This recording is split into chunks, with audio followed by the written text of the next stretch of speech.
तो श्रोताओं आइए कथा का श्रवण करें। यह कथा बहुत पवित्र है। एक बार जो है वनवास के दौर में जो है जिस समय पांडव लोग वन में थे तो युधिष्ठिर के यहाँ जो है मार्कंडेय जी गए। तो युधिष्ठिर मार्कंडेय जी से प्रश्न कर बैठे। युधिष्ठिर जी का क्या प्रश्न था आइए जाने श्रोताओं। जो है युधिष्ठिर मार्कंडेय जी से कहें कि हमें मत्स्यावतार की कथा सुनाइए और वैवस्वत मनु का चरित्र सुनाइए। ये वैवस्वत मनु का चरित्र और मत्स्यावतार की कथा जानना चाहते थे। तो वहाँ पर मार्कंडेय मुनि जो है सभी पांडवों की कथा बता रहे हैं। आप लोग श्रोताओं ध्यान से सुनिए। जो है मार्कंडेय जी बोले, हे युधिष्ठिर सुनिए, विवस्वान सूर्य के एक प्रतापी पुत्र थे, उनका नाम वैवस्वत मनु था। वे प्रजापति के समान क्रांतिमान और महान ऋषि थे। एक बार वे बद्रिकाश्रम में जाकर एक पैर पर खड़े होकर दोनों हाथ ऊपर उठाकर 10,000 वर्ष तक घोर तप किए। एक दिन की बात है, वे जो है मनु छिलनी नदी में जाकर जो है स्नान कर रहे थे। स्नान करते समय उनके हथेलियों में जो है एक मछली आ गई। मत्स्य आकर बोल बैठा। मत्स्य का मतलब मछली, मत्स्य। तो वो आया जो है मछली हाथ में और उसने कहने लगा कि मैं तो बहुत छोटी हूँ, मुझे आप अपने से कहीं बड़ी मछलियों से जो है हमें भय रहता है, इसलिए आप जो है कृपा करके मेरी रक्षा कीजिए। अपने को जो है असहाय मान के वो मत्स्य कहने लगा। मत्स्य का मतलब मछली। वो हाथ में आई और कहने लगी कि मुझे यहाँ जो है बहुत डर लगता है, जो है अपने आप से जो है बड़ी मछलियों से हमेशा भय है। मैं छोटी मछली हूँ, आप मेरी रक्षा कर दीजिए। तो वैवस्वत मनु को श्रोताओं जो है बड़ी उनकी उदारता को देखकर इनको जो है बड़ा भारी जो है दया आ गया इन मत्स्य के ऊपर। और वो हाथ में उठा लिए जो है मछली को और पानी से बाहर लाकर एक मटके में रख दिए जल भर के। सोचे छोटा मछली है, मटका में रख दे, आराम से रहेगी। उनको क्या पता ये मत्स्य कौन है, मछली के रूप में है कौन। श्रोताओं इसका मिलेगा आपको उत्तर, है कौन मछली। तो मनु उस मत्स्य में जो है रख दिए और जो है इनको पुत्र भाव हो गया। मत्स्य में जो है अधिक देखभाल के कारण जो है मटके में जो है बढ़ते बढ़ते जो है पुष्ट होने लगा। मछली जो है कुछ ही समय में वह इतना बढ़ गया कि उसको बहुत दिक्कत होने लगी मछली को। मटके में रहना उसका मुश्किल हो गया। बहुत कम समय में इतना वृद्धि कर गया अपने आप को। तो एक दिन वह जो है मतलब मछली मनु से फिर कहने लगा, वैवस्वत मनु से, कि भगवान आप मुझे यहाँ से कहीं अन्यत्र स्थान पर कर दीजिए, क्योंकि यहाँ रहने में मुझे बहुत दिक्कत हो रही है। ये मेरे लिए मटका छोटा पड़ रहा है। तो फिर तो जो है मुनि जो है मटके में से निकाले और एक बावली में ले जाकर डाल दिए। बावली का मतलब तालाब होता है। वो तालाब श्रोताओं 2 योजन लंबा और 1 योजन चौड़ा था। वो मामूली तालाब नहीं था, बहुत बड़ा। उसमें डाल दिए। फिर तो वर्षों तक जो है मछली उसमें रहा, बढ़ा, जो है विशाल उसका शरीर हो गया। जो है उसमें भी वही हाल हुई जो है जो मटके में हुई। मटके में नहीं हटा मछली, इसमें भी नहीं हटा। सोचिए 2 योजन लंबा 1 योजन चौड़ा, उसमें भी इतना बड़ा मछली बढ़ गया धीरे धीरे जो है कि उसमें भी जो है रहने लायक नहीं रह गया, उसको जगह नहीं मिल पा रही थी। सोचिए वो कब मत्स्य था या कोई और, साधारण तो मछली था नहीं, तभी तो इतने जल्दी बढ़ के पूरा इतना तालाब छींक लिया। फिर तो जो है श्रोताओं एक दिन जो है फिर उसने मनु से कहने लगा, मत्स्य की जो है मुनिवर, मुझे जो है आप यहाँ से निकाल कर गंगा जी के जल में डाल दे, मैं वहाँ आराम से रह लूँगी, क्योंकि यहाँ रहने में भी मुझे बहुत कठिनाई हो रही है, जगह छोटा पड़ रहा है।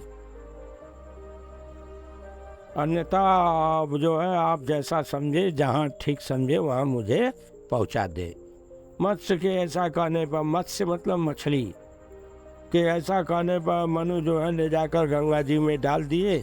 कुछ काल तक वहाँ रही जो है, मछली लगी बढ़ने जो है, और इतना बढ़ी कि वो गंगा जी में हिल डुल नहीं सकती थी। बड़ी मुसीबत आ गई गंगा जी में भी। सोचिए, इतना लगा बढ़ने, कुछ काल के बाद जो है मछली को हिल डुलने में दिक्कत होने लगी। गंगा जी का भी जगह जो है कम पड़ने लगा। फिर तो मनु से मछली कहने लगा कि आप मुझ पर कृपा करें और मुझे ले चलिए जो है समुद्र में डाल दीजिए। मनु बड़ी फेर में पड़े, कैसा मछली। फिर तो मनु जी जो है ले जाकर जो है समुद्र में डाल दिए। जो ही सोता हो ले जाकर मनु जी भाई बस मनु जो है समुद्र में डाले हैं। त्यों ही समुद्र में डालने पर उस महामत्स्य ने मनु से हंसकर कहने लगा, आप देखिए जो है चली माया मछली की। मछली वो भी हंसने लगा, कहने लगा, तुमने मेरी हर तरह से रक्षा की है। अब मैं इस अवसर पर तुम्हें जो कार्य उपस्थित है उसे बताता हूँ। सुनो, थोड़े ही समय में इस चराचर जगत का प्रलय होने वाला है। अरे कोई रह ही नहीं जाएगा, सब सत्यानाश, सब डूब जाएगा। कैसा प्रलय? जल प्रलय। कहीं जल प्रलय होने वाला है, सब कुछ डूब जाएगा। इसलिए जो है सभी समस्त विश्व को डूब जाने का समय अब आ गया है। इसलिए मैं तुमको आदेश देता हूँ, एक सुदृढ़ नाव तैयार कर लो और उसमें जो है एक मजबूत रस्सी लगा दो, बांध दो, और सप्तर्षियों को लेकर उस नाव पर तुम बैठ जाओ। और ये भी ध्यान देना जो है सब प्रकार के अन्य औषधियों के बीज अलग अलग संग्रह करके उन्हें सुरक्षित रूप से नाव पर रख लेना। और ऐसा करके तुम नाव में बैठो, मेरी प्रतीक्षा करो। समय आने पर मैं सिंह वाले मत्स्य रूप में आऊँगा। किस रूप में आऊँगा? सिंह, ऐसा मछली जिसको सिंह होगा। गाय भैंस को सिंह होता है ना, वही सिंह वाला मछली। कहीं ऐसा जो है सिंह वाले महामत्स्य मछली के रूप में आऊँगा। तुम मुझे पहचान लेना, तब तक जो है इंतजार करो, मैं जा रहा हूँ। फिर तो सोता हो जो है वो मत्स्य गायब, मछली गायब वहाँ से। फिर तो मत्स्य के कथनानुसार जो है मछली जैसा कही वैसा जो है मनु किए। सब प्रकार के बीज लिए, नाव में बैठ गए सप्तर्षियों के लेकर। अब तो फिर तो जो है उत्ताल तरंगों से लहराते हुए समुद्र में जो है तैरने लगे। फिर तो इन्होंने जो है मत्स्य का स्मरण किए। इनको चिंतित जानकर वह मत्स्य जो है सिंहधारी मत्स्य नौका के पास आ गया। सिंह लगा हुआ उसके आगे आया नौका के पास जो है।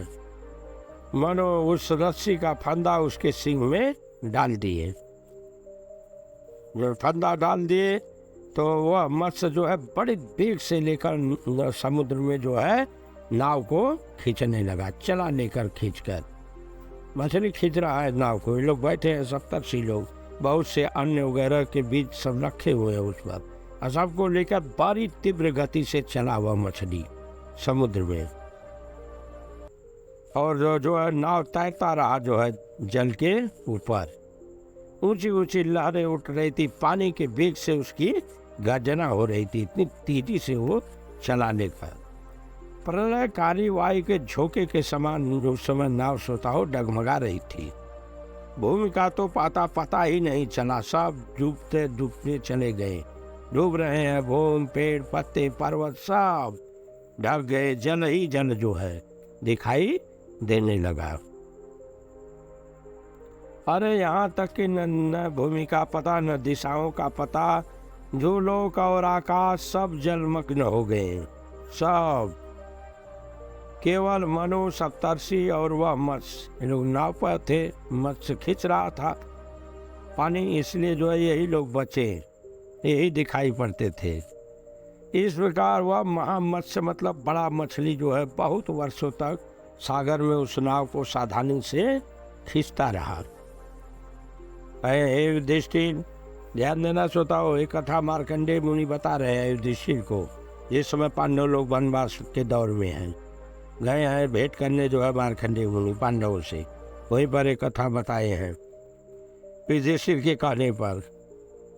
तो कहे इसके बाद जो है नाव को खींचते खींचते वह ले गया जो है हिमालय की सबसे ऊंची चोटी पर ले गया नाव को, और उस चोटी पर श्रोताओं कुछ ऋषि लोग बैठे हुए थे। फिर तो उनसे हंसकर जो है वह मत्स्य बोला, कहा इस शिखर में नाव को बांध दो। ऋषियों से मछली कहने लगा, इस शिखर में इस नाव को बांध दो, देरी न करो। इतना सुनते ही मत्स्य का आदेश पाकर सब ऋषियों ने तुरंत शीघ्र ही नाव को शिखर में बांध दिए। हिमालय की चोटी में सोताओ एकदम टॉप चोटी शिखर पर बांध दिए। बाकी सब जलमग्न है, कुछ नहीं दिखाई दे रहा है। तो आज भी अगर आप पता करेंगे पढ़ेंगे तो पता मिलेगा आपको, आज भी वह स्थान जो है हिमालय का वह शिखर नौका बंधन नाम से विख्यात है, आज भी जाना जाता है। ये वह स्थान है, वो उसे नौका बंधन करते हैं हिमालय के उस शिखर को। इसके बाद महामत्स्य ने फिर उसको जो है हित की बात उनसे कहने लगा लगे। अब महामत्स्य बताने लगे जो है अब हित की बात। कब सुनो मुनि, मैं तुम्हारे हित की बात करता हूँ। कहे वैवस्वत मनु, सुनो मैं भगवान प्रजापति हूँ। अब अपने आप को लगे बताने जो है कि मैं कौन हूँ। वो खुद जो है स्वतः भगवान प्रजापति खुद थे। मत्स्य अवतार सुने हैं आप, यही मत्स्य अवतार था। एक बार ऐसे प्रलय हुआ था, भगवान को आना पड़ा मछली बन के। कुछ लोगों को बचाए हैं, बाकी सब लोग प्रलय हो गया। एक समय प्रलय ऐसे भी हुआ था, जिसे जो है मत्स्य अवतार के नाम से जाना जाता है। भगवान उस समय आए थे, वही बता रहे अपने आप को, मैं भगवान प्रजापति हूँ। मुझसे पर दूसरी कोई वस्तु नहीं उपलब्ध होती। मैं मत्स्य रूप धारण करके तुम लोगों को इस संकट से बचाया हूँ। अब मेरा यही आदेश है मनु को चाहिए भी यही कि देवता, असुर और मनुष्य आदि समस्त प्रजा की, सब लोगों की और संपूर्ण चराचर की सृष्टि करे। ये मनु को आदेश दिए, वैवस्वत मनु को, कि आप ऐसा करें जो है देवता, असुर, मनु और समस्त प्रजा, लोग, संपूर्ण चराचर जितने जो है जीव है, सब कुछ है, उनकी आप जो है सृष्टि करें। ध्यान देना, जल प्रलय के बाद वैवस्वत मनु इनको कह रहे हैं मत्स्य अवतार भगवान। फिर तो जो है जगत की सृष्टि करने की प्रतिभा तपस्या से प्राप्त होती है। और कहे मेरी कृपा से जो है प्रजा की सृष्टि करते समय आपको कोई मोह नहीं होगा। इतना कहे श्रोताओं जो है मत्स्य कहकर इतना कहते हुए जो है वहाँ पर मत्स्य अवतार भगवान अंतर्धान हो गए। इसके बाद जब मनु को सृष्टि करने की इच्छा हुई, सृष्टि की इच्छा हुई, तो उन्होंने बहुत बड़ी तपस्या करके जो है शक्ति अपने आप को प्राप्त किए हैं। उसके बाद सृष्टि आरंभ किए हैं। तो एक तरह से यहाँ से फिर से श्रोताओं जो है सृष्टि शुरू हुई। और लेकिन आरंभ किए तो फिर तो वे पहले कल्प के समान ही प्रजा उत्पन्न करने लगे। इस प्रकार कहे, हे युधिष्ठिर, तुमको यह मत्स्य का प्राचीन वह उपाख्यान जो है मैंने कह सुनाया। मार्कंडेय मुनि जी कह रहे हैं कि युधिष्ठिर, इस प्रकार मैंने तुम्हें मत्स्य अवतार का कथा बताया, वैवस्वत मनु का चरित्र भी कह सुनाया, कैसे इन्होंने जो है सृष्टि की रचना की, कैसे इनको भगवान जो है आदेश दिए थे। तो एक बार प्रेम से बोलिए महामत्स्य अवतार भगवान की जय। चैनल को लाइक करें, सब्सक्राइब करें, शेयर करें, ताकि ज्ञान बढ़े लोगों को, अपनों को भी फायदा, दूसरों को भी फायदा कराइए, ताकि आप भी जीवन मुक्त होइए और अन्य लोग भी आपके माध्यम से जीवन मुक्त हो सके। कथा का माध्यम लेकर वो भी जो है जीवन मुक्त बन सके।